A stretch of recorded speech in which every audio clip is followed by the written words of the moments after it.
Hello, folks. Today on the Partnership Playbook, I'm joined by Joe Davis, award-winning author, speaker, and longtime senior leader at the Boston Consulting Group. Over nearly 4 decades, Joe has helped build and lead BCG offices around the world, launched its US public sector practice, and co-founded BCG Digital Ventures. He's also the author of The Generous Leader, a guide to leading with collaboration, equity, and heart. Joe's career has been defined by building partnerships that shape organizations and communities, and I'm thrilled to have you on the show. Joe, welcome. Thank you very much. It's great to be here, and thanks for the very kind introduction. You bet. Look, let's dive in because I'm desperate to get to your book and to learn a little bit more about what it took to bring all those insights together. But you know, you spent nearly 4 decades at BCG. I know many folks that have come from BCG and other great organizations like it. I'm looking forward to seeing what was the through line of your leadership journey through that practice, because there are very clever people that come to BCG. There are, fantastic work that goes on, and you would have seen some awesome projects. What's that through line of leadership been like for you over that time? Well, that's that's an interesting question. I guess 2 things. One thing, especially of the work, but I'm going to go to leadership in a second. Through line would just be constantly facing interesting questions with our clients where they really want to, when we team or partner together, to use your word, get to outcomes that are very positive for them. If I think about the through line from the leadership perspective, it's kind of interesting. I was thinking about it. Really, I think what I learned more and more and more as the years went by is the power and importance, or maybe you could say critical nature, of connecting with people. Really your people, your clients, et cetera, and really working hard to understand where they're coming from and knowing that they want you to help them grow. And if I may, I'll tell 2 quick stories. One was just this was when I started at BCG. BCG, this was, as you said, almost 40 years ago.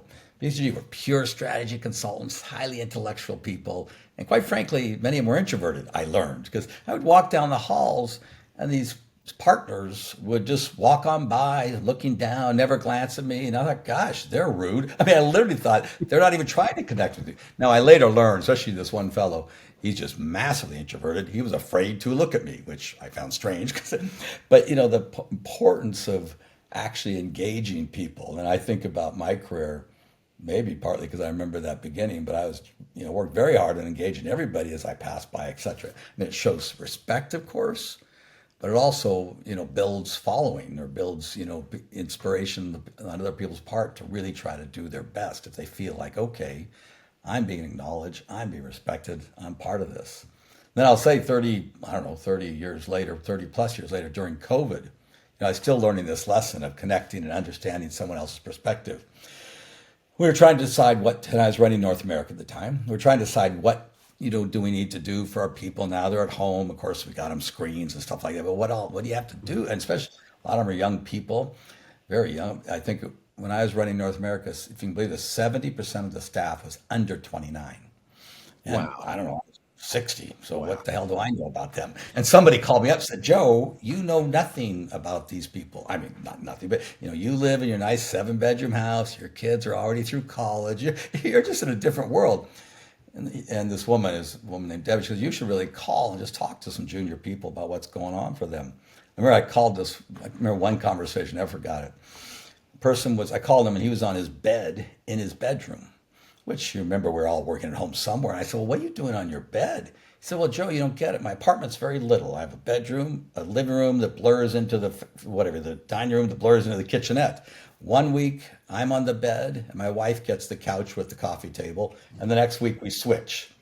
And here I was going from room to room to room in my house. I love to travel and I couldn't stand being in the same place. So my kids were all moved out. I just go to another kid's bedroom and use that for a week. Then I go to the basement. So I was really out of touch with where they were coming from. So, the power of really, it's so funny because you just think you think you learned that, but here it was 30 years later, I was still being reminded and learning the importance of connecting with people and understanding where they're coming from. It's amazing, isn't it? It feels like COVID was a long time ago, and we had a very interesting lens into people's lives. I was running a biotech business at the time. We were moving between highly contained laboratories doing our work, and then the only people on site, normally there would be hundreds, thousands of people on site, and then it was just a dozen of us. And it was like walking through the halls of a very quiet, very eerie kind of place. And then you jump online, you'd see people, literally in their studio apartments, sometimes with kids, and Yeah. just thinking, how are you doing this? Like, this is just, the level of connection really went through the roof. I know it's funny because, yeah, we won't, but just the fact that we weren't together, but we all started connecting even more personally, closely than we ever fathomed we could. That's it. It's really, it's It's very extraordinary. interesting. I actually hope that we Yeah. don't lose that, to be honest. I I know. think that I agree with you. I agree with you. Joe, you've been described as a leader who brought generosity to consulting and leadership. And, when you're doing projects like this, and I speak from almost a third-hand experience point, I've been on the client side of working with companies like BCG. My wife was a partner at a firm like that. And there is a lot of work that has to go on, a lot of corralling, a lot of understanding, because you're bringing an organization along on a journey. Was there a moment early in your career where you realized generosity could be a powerful differentiator? Yeah. Well, and first off, let me just define what I mean by generosity, because people could be thinking Of pay course. higher salaries, promote them faster than normal or something, which those are all nice, but those aren't lasting, if you get that once a year or something. What I mean by generosity in the context of leadership is where a leader gives of themselves freely without expectation of direct personal benefit to enable others to grow, develop, and thrive at their full potential. And when I think about what that means, it means, okay, I am the leader, got to step out of myself and make sure you, Phil, are humming at your best. And there's a couple of stories, but I think very early on I had a lesson. This is when I was actually at Procter and Gamble. I was 25 and promoted to manager, 24, 25 to 6, I can't remember. I had 3 reps who were in their 40s.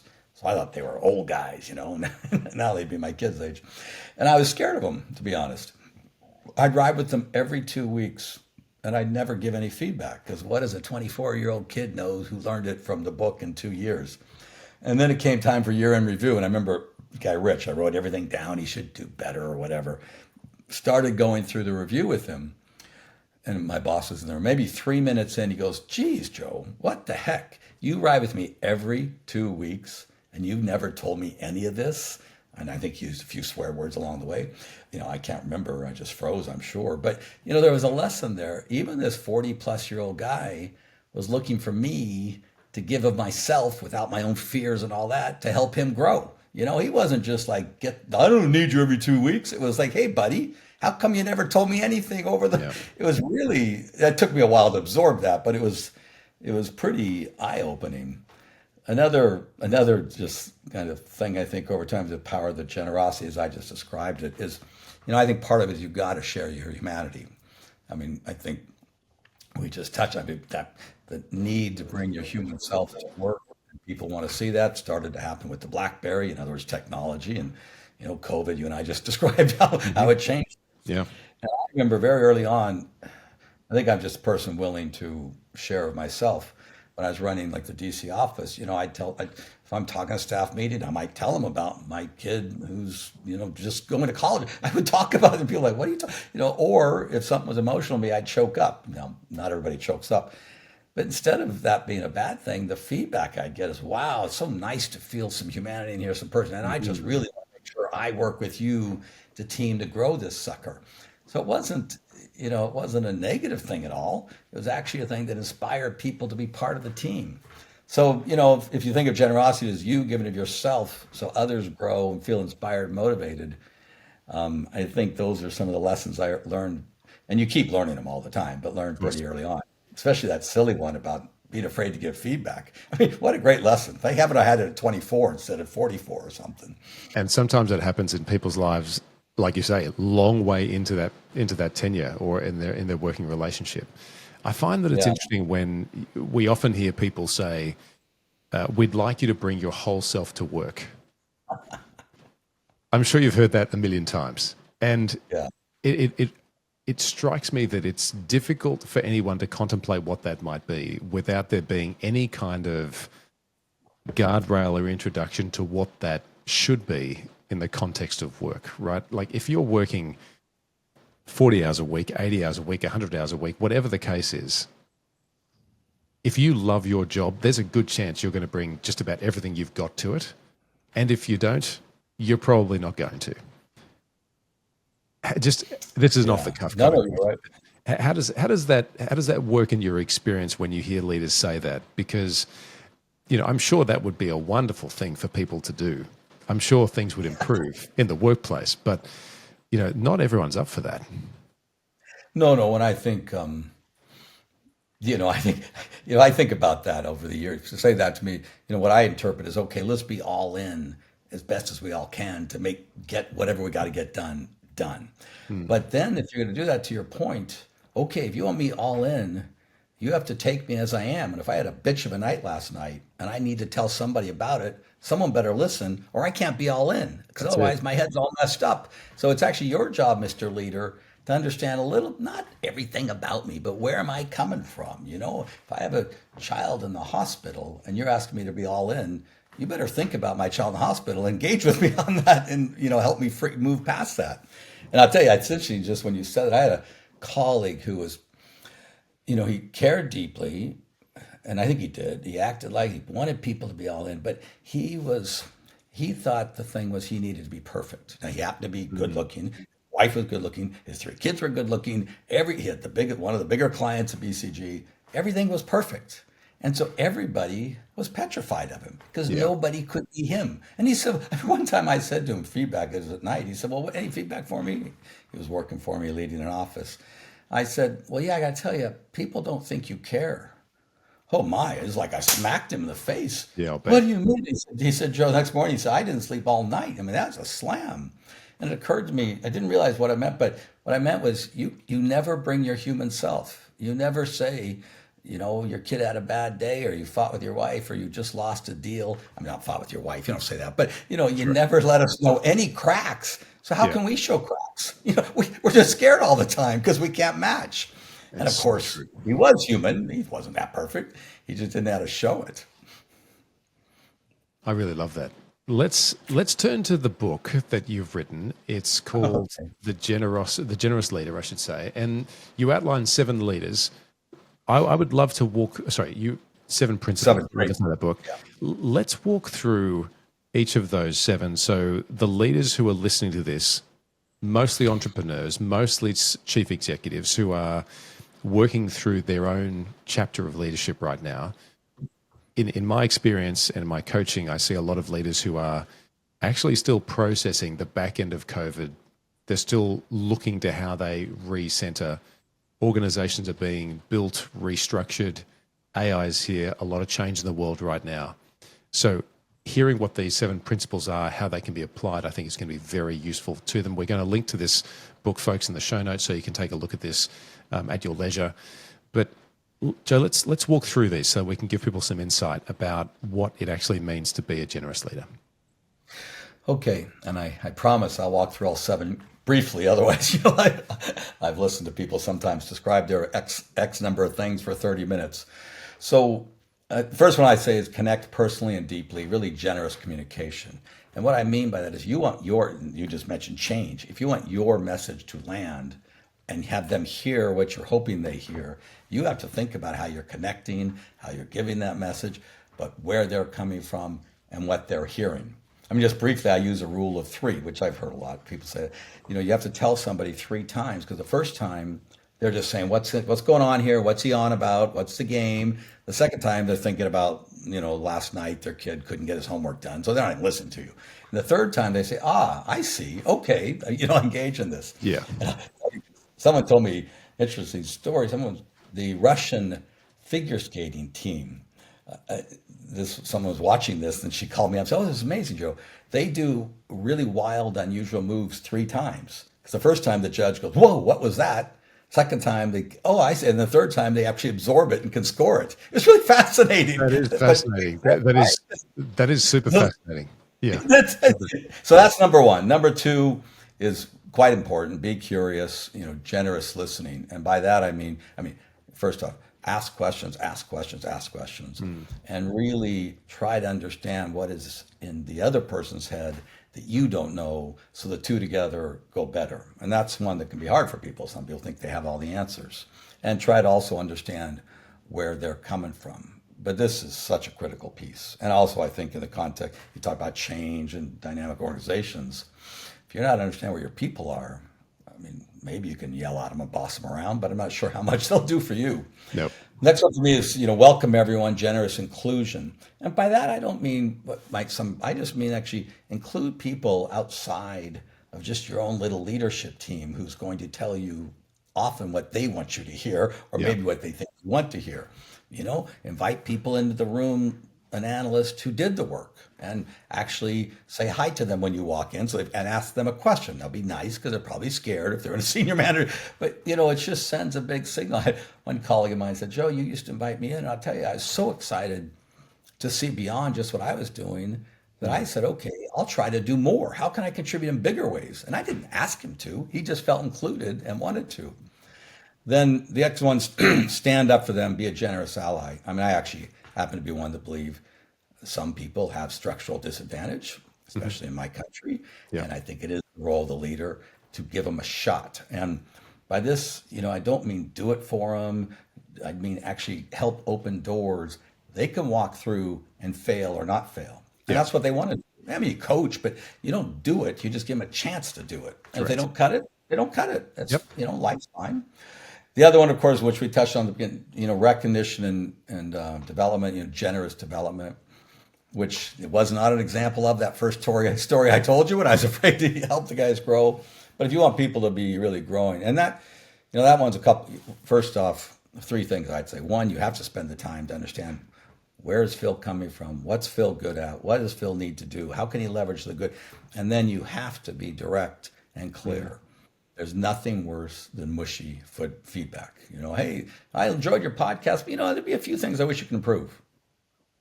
Maybe tell me more. Oh, no, I'm afraid to tell you anymore. Yeah, that's right. Be clear. That's right. Be clear. One time we were actually letting a person go. He was not going to get promoted. I was the head of the office. His career rep was in the room, and she was telling him, you're not going to make it. You're not going to get promoted up, and we're in up or out place. Well, she was mushy and going around. Even I thought, what are you saying? Finally, he looked over and he said, "Joe, am I getting fired?" I said, "Yes." And he said, "Thank you." The whole thing was done and it wasn't thank you. I don't want to be fired, but thank you for being clear. Now let's engage in what I do about it.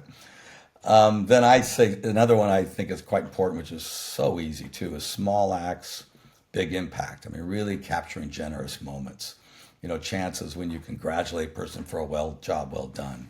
If they have a birthday and you remember it, say happy birthday, or put it in your calendar so you do remember it for your team. Yeah. Send an email. I got to tell stories about that, but I'll get through all seven. And then last is quite important. I use the word be vulnerable and give up the mask. And, that's, we kind of open with that, that not everybody, there's different degrees of being vulnerable. And first off, simply saying, I don't know, is a vulnerability. Yes. It frees up other people when you're the leader. Because if you say, oh, I don't know, they can think, oh, it's okay not to know. So now I won't be stuck when I'm sitting there stuck and afraid not, and don't know what to do and afraid to ask anybody because I don't want to admit I don't know. So you can be even more emotional on that and you get different benefits. But just like the friend I talked about, we all thought he was perfect and no vulnerability. It's hard to follow him. We share a lot of these principles in common. And one of the areas of being very comfortable to say, I don't know, is I think one of the force multipliers when it comes to leadership.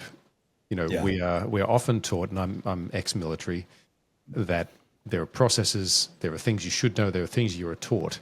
But one of the things I think we're taught more than anything else is to introduce vulnerability to your team, because the true strength of any unit lives inside the individuals of that unit, not at the top of that unit.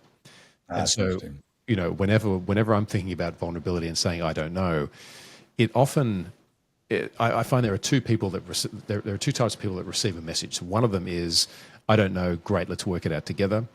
Or I don't know, I thought you'd know. And then you have you can see that sort of almost a fear in their eyes about, well, I don't know either. Does that mean we're stuck? And the answer is, well, no, we're not. It's just that we don't know. And I follow that up with, I guess my reflex and what I was taught to do many years ago was to think about what are the three scenarios in that context which are helpful to explore and break apart, so that if the next step is genuinely unknown, there is a way to then say, well, look, in this circumstance, or that circumstance, or in this circumstance, and it gives people the optionality to explore something different. And I'm just curious about how that works in your world, because you would be overseeing so many projects, so many clients, so many moving parts in an organization like that, that just having three scenarios for one situation is going to be significant, but they're all over the place. When that was the case and you were faced with people that just looked back at you and said, look, oh, I don't think he knows. Does that mean that none of us know? Like, how does that play out for someone like you in a leadership role that's so significant? Well, that's interesting because I actually think maybe it's the context of the consulting world, which by definition is such a curious world, right? And trying to analyze to come up with answers. Because what I would find well, I also would say is your first, I'd say, hey, I don't know either. So now let's all start brainstorming and figure it out together. It's just Right. free people. And a colleague told me a story. I said, well, what's like something you're vulnerable about? And one of your vulnerabilities. And he said, I'm afraid to say I don't know. He was a black male, so he was a little bit wrapped up in, Yeah. extra pressure in his mind. And he said if the team was working and got stuck and he could see they were going to turn to him, he'd leave the room before he'd say, oh, I don't know. Right. Now, you and I both know that's unproductive because now they're Yeah. just going to stay stuck. Yeah. And he said, the first time he said, oh, I don't know either. I think this is what's most commonly happened in my world. Is, oh, you don't know, we don't know, nobody. And the energy just burst of, okay, let's start brainstorming, let's start thinking, because Yeah. the roadblocks disappeared. So actually, one other quick story. I remember I was like a third year consultant, and I didn't know how to do some kind of math that I had to do to finish this problem or the question, whatever I was working on.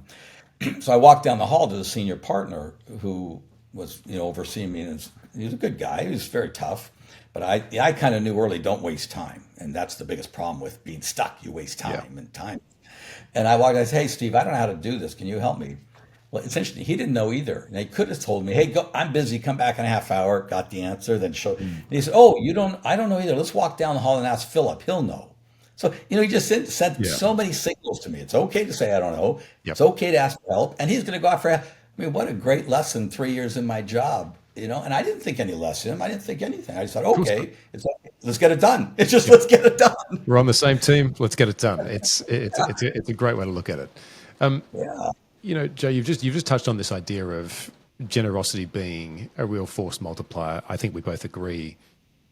When people are skeptical of that as an idea, how is it that you help them understand that actually, no, you're framing, it's fine for you to have that point of view, but your framing might be wrong, because generosity is in fact a default human condition that we all probably need more of than less of in order to move forward. Yeah. Well, yeah. If you think of my country, and if we could just all stop and listen to one another, at least understand where you're coming from. Yeah. You could disagree. More power to you. But Yep. but anyway, I think when you say that, the skeptics, I think no, and I said in the introduction to my book, if you really don't care, you're not going to want to read this book. But I think the thing wrong with that is, first off, I am not saying this is unicorns and fluffy clouds. This is Yeah. about. I mean, you have to get results as a leader. You have to get outcomes. A good colleague, a client of mine said to me, he said, Joe, leaders have to remember outcomes matter.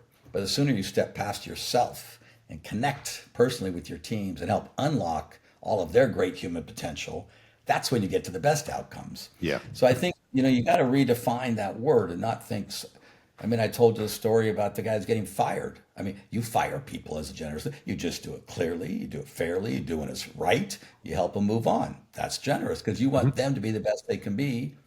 If they're failing in your place, if you're a generous leader, you get them out because they'll Yep. find how they'll succeed somewhere else. And this is where people get wrong. Well, I thought you're just going to be nice. Oh, it's yes. I mean, yes, because you know what it is? You just care. And if you Yep. care, you can say a lot of stuff that's harsh. One time I had a colleague who was a high performer in Europe, came to the United States, underperforming, and he's a partner. After 3 years underperforming as a partner, you're kind of out. And I had to talk to him, and I said to him, Allard, you have three choices. You go home, you quit, or I fire you. That's all I said. I said, oh my God, thank you, Joe. Okay, I'm going home. Someone said, how could you be so blunt? Well, I knew he was a high performer. He Yeah. was hurting inside. I'm sure he's sitting there every night thinking, what the heck am I going to do? I'm failed. Yeah. This is not me. All I had to do was remove the roadblock of very bluntly saying, pick one. He picked, he's a superstar again. So the thing, but then the other point I'd say is, remember what we're talking about here is you helping and ensuring and enabling that your team is humming at their full potential. Yeah. Really humming at their full potential. Your company wins, your group wins, your people feel good, and by the way, you benefit too. Now, if it's all about you benefiting, they'll smell it and say, what the hell? But if it's all about them thriving and you win too. So that's I think if you think about this as I want the team to hum, and that's being generous, well, what are you going to argue with me now about? Well, Yeah. I don't know how to do it. Okay, that's fair enough. Well, I don't care enough. All right, well, you have to work on that. Well, I have all the answers anyway. Well, you're naive. Yeah, this is where the key I think lives for the next generation of leaders. I will never forget, Brene Brown's line, Yes. "Clear as kind," right? Yeah. And whenever something is, I can feel myself sort of meandering in language and not finding the right way through the message that needs to be said. As soon as I feel myself even going close to that place, I can tell that there's a lack of clarity, and that kindness has gone out the window as a consequence. The generosity is gone, and then people just don't know what's going on. So it's very important. It's very Yeah. important to keep that in mind. Well, yeah. Sorry, I cut you off. If you Go ahead. do it because you really care about the other person thriving, doing well, performing. They know it. You can make mistakes in your words. You can trip over yourself. They're going to give you grace because they know you care about them. That's it. They think you're a jerk and you're just yelling at them. Well, good luck to you. I mean, Yeah. it'll work for a while. You won't go to the highest echelons of leadership, and you won't be an exceptional leader. You might be a good manager, maybe. I don't know. Sorry, I cut you off when I. No, well, I guess this is an interesting segue because there is a way to have that conversation internally, right? Where you've got a relative degree of, I guess, control, the environment. You know how things are working. When you get outside of that, and this is, I guess, the next question is that you've been part of building partnerships of real consequence. From working with the FIDC during the financial crisis, which feels like a long time ago now, but I will remember that the day that Lehman collapsed, and then all things happened across the board and across the market. You had a front row seat to what was going on there. What sort of lessons in those kind of experiences taught you the value of bringing that kind of generosity to play? Because we can talk about being generous and being clear in our own environments, but when there is a lot at stake, a lot at stake, that can, I think, in some people's minds, sort of go out the window. We could probably default back to what we behave like, what we think is important to try and get this job done, almost instinctually. How has that played out when you look back on those kind of events? Yeah, well, I think I'm going to blur a little bit of leadership and management because if I think about those kind of events and making sure the outcomes are as good as they can be, I mean, the first thing, I don't know the first, but thing in my brain is first thing, okay, do we have real clarity on the objectives and the goals, and are we aligned? Yeah. And if I think about serving clients, there's more than one story where the client says, you have to do this for us.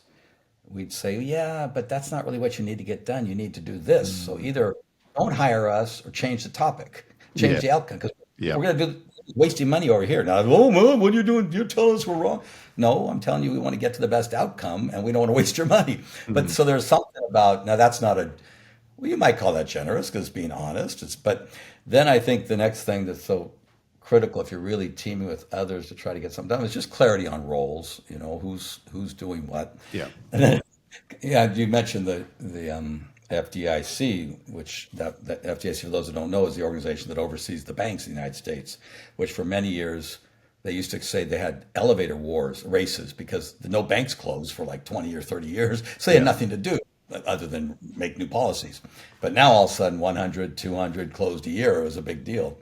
And I was thinking about this, the other thing is you do, this is more of managing, you do have to make sure these partnerships or a relationship like that, the work is grounded in good old fashioned, solid, meaningful facts and analytics. Otherwise, you're just not going to talk to each other. But then on the generous side, if that's really going to work, you have to make sure you're, especially in that case with the clients, connecting with people, being curious, understand where they're coming from, asking their questions. Why is the math like this versus that? Otherwise, they're going to be threatened, right? What do you know Yeah. that I don't know? I always said to my teams, a very important trait is engage the skeptics and uncover the no's. Because if you want to drive change, rarely does a noologist, rarely they're just a blocker because they're a jerk. Yeah. Usually they know something. It could be this little or this that you don't know. And if you don't figure that thing out and fix it, whatever you're trying to do isn't going to work. Yeah. And I was thinking you mentioned Sheila Bair, the FDIC. So Sheila Bair was the leader of the FDIC, and we did some work. The first time we met with her, first off, she came 2 hours late. And she said, well, it's senator call. And she says, the pecking order is the president calls, the senator calls, then maybe, I'm not sure where she goes, congressman, maybe, maybe not. But so sorry guys, but you don't rank above the president, which of course.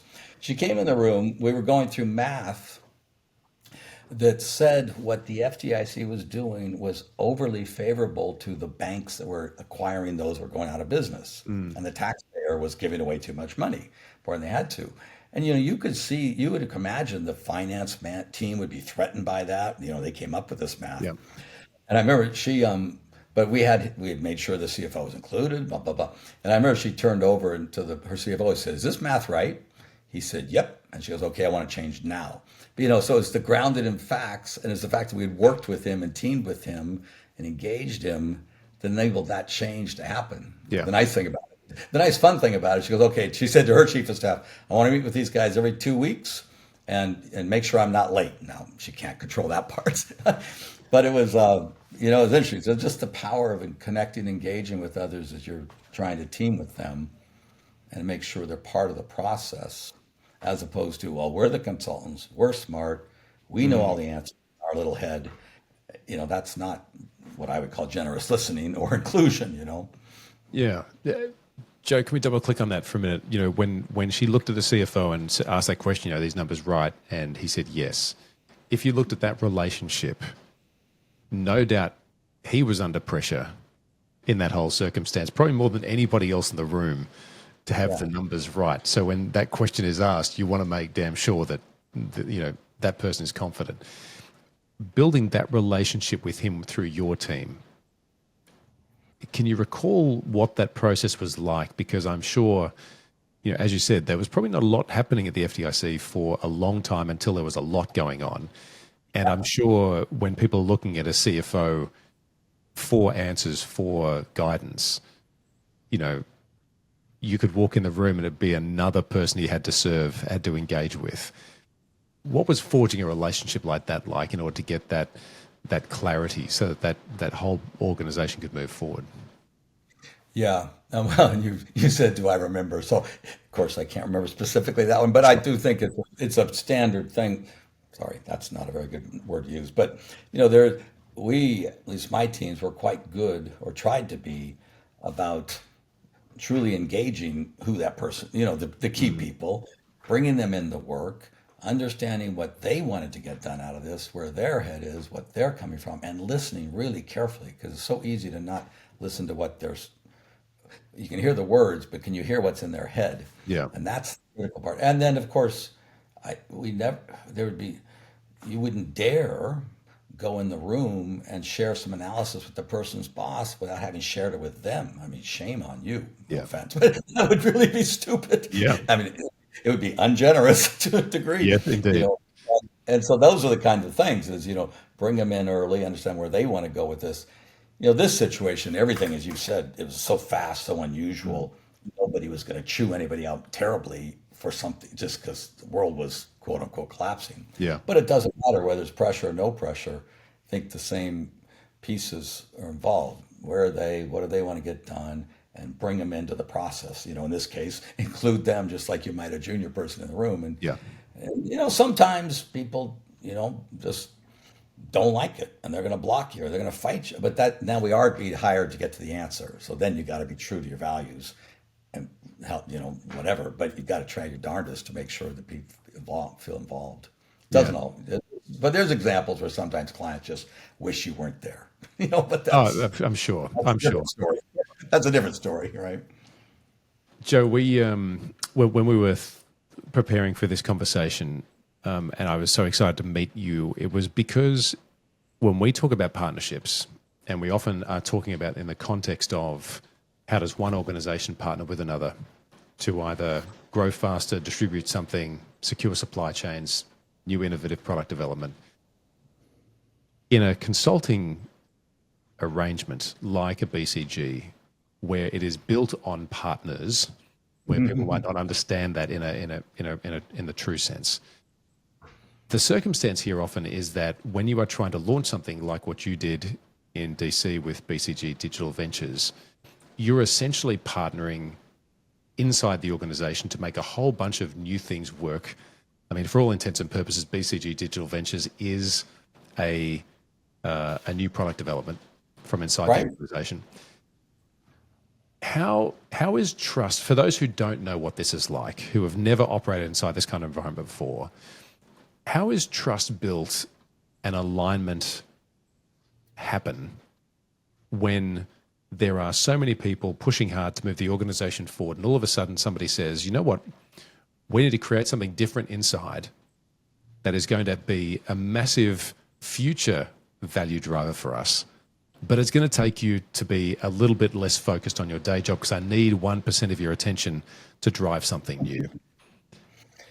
Yeah, or I'll tell you another question that comes in a partnership like that is the people on the inside say, well, we do it this way. Why are they doing it that way? And we're creating something new and different. They do it this way, they do it that. That was the biggest challenge I found. I mean, DV is a good example because it was, BCG was not a technically oriented place at all. I mean, IT and technical, we brought in a technical group.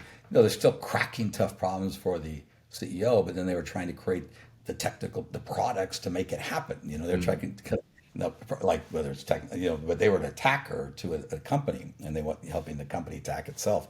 Well, a couple things. I mean, I say this all the time. I say it again. I mean, first off, with the team that was joining, there was a lot of listen. What do they want out of the partnership? How do we make sure it works? I mean, that's kind of a first thing. But then with the inside group, there was probably two or three things. I mean, one thing's important is whoever is the navigator, the godfather, the person's helping, they have to run the traps or block the, I mean, literally, like, I know the people processes BCG use are these, but this is a different kind of place. There's only 9 of them. So we have to figure out how to use the best of BCG's, people processes, but not bury it on them. Yeah. So it's pretty critical that somebody owns the translation between the two. That person has to be in a position such that they can, command respect. The other thing I think is important, which is is ensuring the right people get on side. I mean, I know when I was on the West Coast when we brought TV in, and I was running the West Coast at the time. Of course, I had to get had North America on side, the CEO on side, then we had the executive committee had to be on side. So you got to run those traps just like anywhere or something, and then you get that set up. Then you just go like, you can't see me, but you just push away all the silliness, And then the last point is the organization that's coming in, it better get some kind of results pretty damn fast. Yeah. Inside of a place like BCG, a partnership, because it's everyone's like it's deliver or not. So I don't know if there's any. I'm not sure if that was terribly insightful, but yeah. Look, I think the main insight here for me is that whenever there is something new, I think people will often give it grace to see if it's going to work. But when there is an urgency and a culture of urgent progress, it doesn't offer a lot of time, and that's the beauty of the culture. Yeah, right. No, If it's going to survive, it'll survive, but it has to be done at that same level of urgency. And, whenever I think about value is how it's created in a partnership, yes, there's financial, but often some of these smaller ventures trying to get up, if they're trying to, a small company partner with a large one, there is a different kind of value they're looking for compared to the larger organization, the value they're looking for. And often that just does not get discussed, right? It's assumed Right. that if you're small, then you can punch up to our weight and we'll be able to do something together. If we're large and you're small, we can shower you with some stuff, which actually might not even be valuable to the smaller player anyway. So finding that middle ground and having that discussion very clearly, I think is the thing that helps circuit break that, but it is time bound. I think would be Yeah, my, it's interesting. Yeah, time bound's the point. You just says that made me think another thing is sometimes these small pieces, they aren't going to deliver profit at the level this big machine that's working so well and is really lean. But they may add huge value to the partnership, to the firm that isn't necessarily number. I mean, the fact that we could say, hey, we have this DV thing, clients would talk to us that might not ever have talked to us. correct. How do you, Yeah. and if you sell something, how do you count that? And of course, the partner that sells the work from the old school, he doesn't count it. Oh, no, no, no, that didn't matter. I did everything. So Yeah. you've got to have a little bit of that too in a partnership type, or if even any organization with a salesman, I did. Oh, That's wait, right. but In a we, large organization, the same thing happens. The same thing happens. That's right. yes. That's right. And that's actually a curious value, or not, that's an important value too. It's hard to quantify, but then somebody better be also shouting that from the treetop. So wait a minute, we never would be working with so or so. That's it. That's it. Joe, before we go on, I've got two or three other questions for you. Where can people go and learn more about you and the book? Because I think there is something really special here, particularly if you've spent time in professional services and you're trying to grapple with what does it mean now. Where can people go to learn more about your work? Well, you can. I do have a website, joedavis.com, but it's probably just a lot of pitch, PR kind of stuff. I mean, the book is you can get on Amazon. I am right now. I'm doing little 30 to 60-second blips, videos on LinkedIn that are short enough that they could be interesting. Now, they're my wisdoms. You may not care about my wisdom, but they're 40 years or 65 plus years of life of wisdom Yeah. that you could listen to some of those if you're interested. You're making me brag about myself a little bit. I've never done that before, but that's one thing you could do actually. Yeah, no problem. Well, I've seen some of those and they are valuable. And I think that the other thing as well is that there is such a deep well of experience here, which I would strongly encourage people to look at, particularly if you've spent any time, like I said, in professional services, or you're looking to do something which is innovative, because there is so many parts of your career, I think, Joe, which people will look at and just go,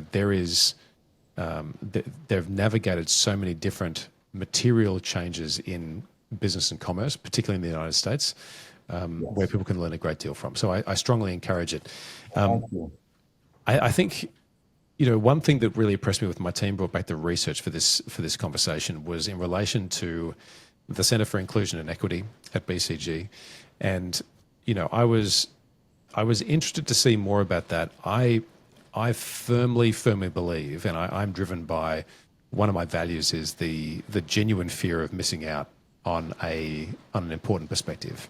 And I'm fueled by that in some part by trying to understand different people's points of view and knowing that I'm missing things. When you founded that centre for BCG, why was it founded, and why did it need to exist given the kind of work that you were doing? Well, I mean, first off, it's founded because I believe deeply in that topic. Yeah. But let me go to the whys. I mean, if you think about, you have whether that partly was also. I mean, we were quite focused on equity inclusion inside of BCG. That team, that group was to help clients that want to drive change in their own organization on those topics. But if you think about it, I mean, equity, everybody in your organization, or you're saying, if you're creating a partnership, has to feel they're at least getting a fair shake out of the deal. Yeah. I mean, they've got a chance. If they're going to be inspired to participate fully and really give their best and all that, and if they don't feel like the playing field is somewhat, well, it ain't even, but at least they have a chance to, Yeah. get it somewhat equitable. you're just cutting out a whole set of people, whatever it might be. I'll just say, not be controversial. 70 years ago, women were out of the room. They came in the Yeah, room, but they couldn't get promoted. Well, you're not inspiring them to perform at their highest level if they don't have a shot. And inclusion, I think, is the same thing. If someone just doesn't feel included and included by management, and like same point. Okay, well, I'm here. The doors are open to me too. I can if I really go all in, I can also have the opportunities others. If they don't feel that, they're just not going to go all in. Now, that's it. some people might figure out how to break through the barriers. I got it. I mean, I could hear, hard ass people say, "Oh, come on, Joe, the best will figure it out." Okay, but that's if you're running an organization or doing a partnership with somebody, you want everybody to figure it out. You want everybody to hum at their highest potential. That's it. Then you win. Everybody wins. And waiting around for the Darwinian best to make it, I get it, but I don't think that's the best way to run something, to run a team, run an organization. So I think it's really about if someone wants to feel inspired, give you their best, have the best shot, they better feel included and they better feel they have a shot. Yeah. So I've never given that speech like that before, but that's kind of that's from my No, heart, my friend. I love it, Joe. And I think the thing as well, and this harks back to something you said right at the top of this episode, which is that whenever you are trying to communicate and doing it 3 times, I think leaders need to deeply understand that if somebody is not getting it, it's the sender's responsibility to work it out, right? And it might take you 6 times. Keep trying until someone gets it. But if it's made its way through in 3, I think you're winning. I think if you've got a way to just recognize and just see the signal that people aren't, it's just not working for them, then change the tact, right? Find a way to break through. If I may, do I have time for a quick story? I have a client of mine, Joaquin Watto, and Joaquin got promoted to CEO of Johnson & Johnson, which, massive company. He did something clever. He has someone on his team. He'll just ask them, somebody he trusts, not junior, what are people saying I'm saying? It's something he'll go check. And this one guy said, well, That's sir, they're brilliant. saying, isn't that amazing? And it's Yeah, I a love guy that. willing to tell the truth, but not right below him. And this person said, well, sir, everyone says you want to cut costs. And Joaquin said, well, I never said that. He said, I'm saying, we're a highly matrixed, complicated organization. We have to streamline the organization and get the complexity out. He said, yeah, I know. You just said you want to cut cost. He truly meant get rid of the complexity. He didn't mean cut costs. He didn't care. And of course, he wants to keep it efficient. But that's, you hear complexity and simplicity, and everyone with their things, fire. You're going to fire me. You're going to fire me. And it's like, holy moly. So it just dawned on him, these words ain't working, and that was only his fault. That's harsh, but it was his words that weren't heard. No, I wish I'm now going to start asking that more. I think that's a really astute tactic to use to see if people are getting it or not. Well, yeah. Well, he does now. Since you say he does one other thing, if he's giving a big talk to a town hall, his whole thing, he'll bring a small group in and give this talk and say, "What did I say?" And he'll take words. If he said the word, like I don't know, if he used one kind of word and they heard a different same principle with a different word, he'd switch to their word. Yeah, And then that's he'd right. say, "What did if you went home and told your spouse at dinner, or what Joaquin said today? What was the message?" And then, well, that's not the message I meant to say. And he'd go back and rework it because, it was him sending, they weren't hearing what he thought he was saying. That's it. That's it. It's pretty powerful. Joe, I've got a rapid fire set of questions I generally ask at the end of these episodes, which I'm looking forward to Okay. asking. Before we get to that, I do have one last one, and it's to do with partnerships. It's to do with the inherent power of doing things together, which I think you're uniquely qualified to answer. What do you think people are missing in the world right now about working together as partners? And this can be in a firm, it can be across firms, it can be across government, whatever the case is. But what are people missing, you think, right now? I think thinking deeply about the potential mutual benefits. What is both of us going to get out of this? I mean, and then engaging on those benefits, clarity on them, and then actioning them. I think that might, and I think about when BCG, sometimes we do partnerships with tech firms. And we would get so enamored, I won't say any names, but we get so enamored by these fancy names. You could guess who I would mean. Yeah. And it's interesting. Oh, it's a nice, it's a partnership and blah blah. I said, well, what are we going to get out of it? Oh, well, it's a good company and maybe they'll open some doors for us. Yet they got something very direct out of us. They were better. That wasn't a part, but they were better at using partnerships. Yeah. And I think the problem there was if both sides aren't really clear on what they're going to get, it just does eventually collapses, or if one side schnookers themselves into thinking something wonderful is going to come when it ain't really there, it's also, well, then you get animosity eventually. Yeah. So I wonder if that's there's probably, you could probably tell me 9 more things, but really, what do we both want out of this? And can we both get ourselves, and is it valuable to both of us? At least of some equal value, not mathematically equal, but this is so damn important to me and that's so damn important to you, and we're going to get there together. That's what it's interesting because I had never thought about that question when I thought about the BCG partnerships, and that was always the thing. We thought we were going to get more than we really were. And I think these clever tech firms knew better. So I won't say who they are, but. Well, I agree with you. I think this idea of single dimensional value is dangerous. Right. Yeah. I think, and the people will posit that, I come to you assuming that you know what value I need, and we won't have a language. It takes time to build a shared language to work out. Actually, it's not what I need. What I need is this. Can you give me that? And if the answer is no, no problem. But if you can, let's have a deeper conversation. And I've got to say, 80% of my work is about forging that language. It's as simple as that.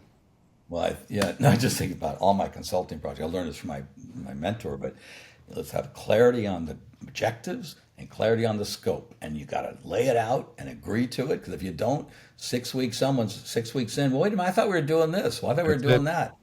Now you wasted 6 months, 6 weeks, you argue who's going to pay for what. Oh my gosh. Yeah. All you had to do was fight out the clarity at the beginning. Not always easy.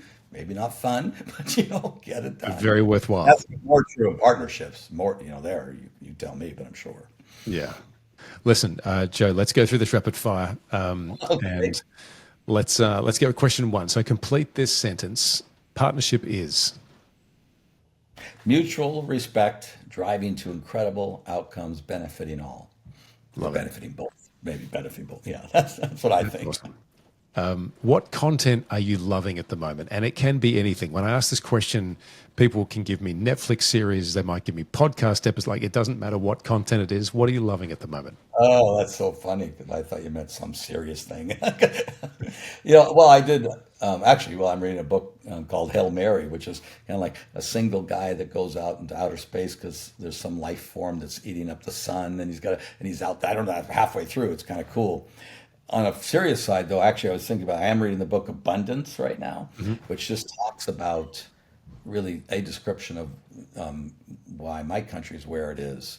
And it's interesting, just the idea of, humanity, either you call it elitist or it's kind of tribalistic.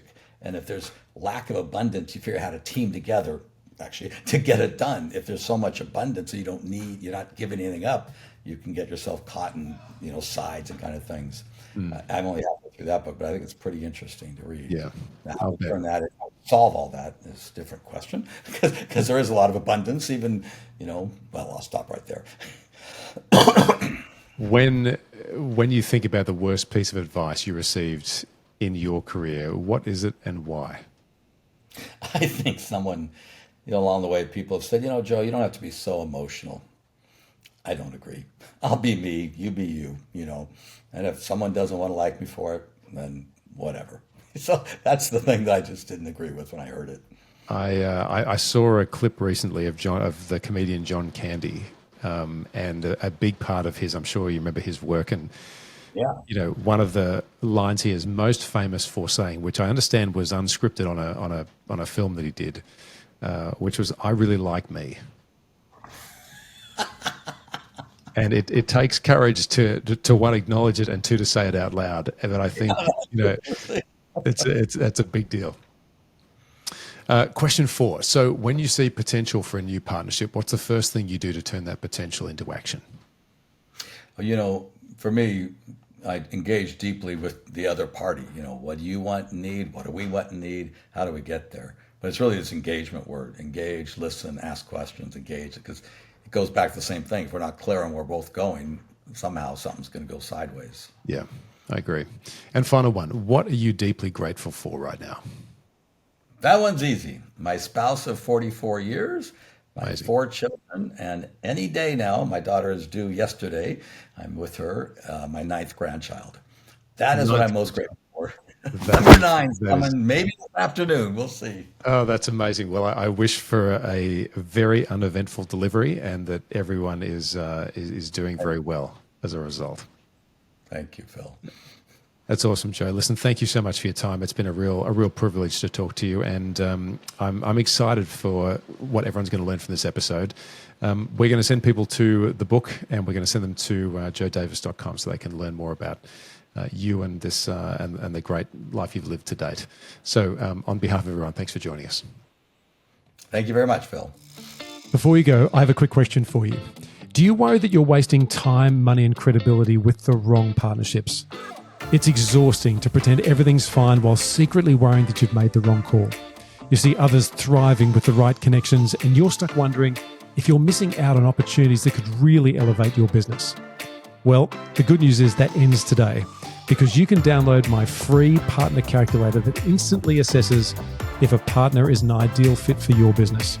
It'll give you the clarity and the confidence and the edge you've been looking for to secure high-value partnerships that not only finally unlock business growth, but also help you reclaim your time. The link is in the show notes. And I'm really glad you're here. I'm Coach Phil Hay Sinclair. I'll see you in the next episode.